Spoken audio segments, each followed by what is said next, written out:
Elə mövsümdür ki, düzdür, biz qışda da çalışırıq pomidordan yeyək, pomidor yeyək, amma ehtiyat edirik də, deyirik ki, belə parniklar deyirlər də, xüsusi yerlərdə onlar hazırlanır. Biz çalışırıq ki, onlardan az istifadə edək, gözləyirik fəsili. Deyirik yaz fəsili gəlsin, yay fəsili gəlsin.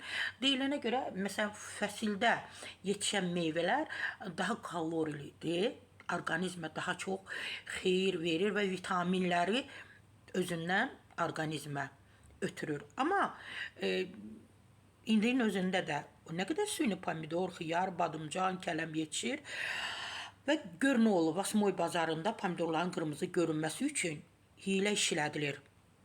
Bax, görün necə qırmızıdır. Mən bilirəm, mənim yanımda da danışıblar, bu hadisəni görmüşəm. Yaşıl pomidordur, xüsusi belə qablarda ona dizodorant deyirlər də, içində maddələr var, maye halında. Onu belə hopdururlar pomidor xiyarın üstünə, ən çox pomidorların. Səhər gəlib görürlər ki, pomidorlar al qırmızıdır.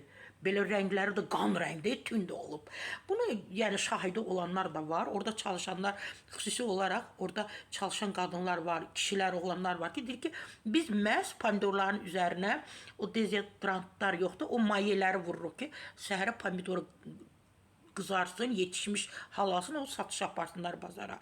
Bizim media xəbər verir ki, bu barədə alıcılar iddia edir. Vətəndaşların sözlərinə əsasən pomidor yeşiklərinin üstü mavi rəngdə çadırla örtülür ki, rəng effekti yaransın və buna görə pomidor daha qırmızı görünsün. Sözü gedən iddia ilə bağlı isə satıcılar bunu inkar edərək razılaşmırlar. Satıcılar etməsə də var da, yəni bunu biz demirik ki, məhz həmin yerdə pomidorları yetişdirən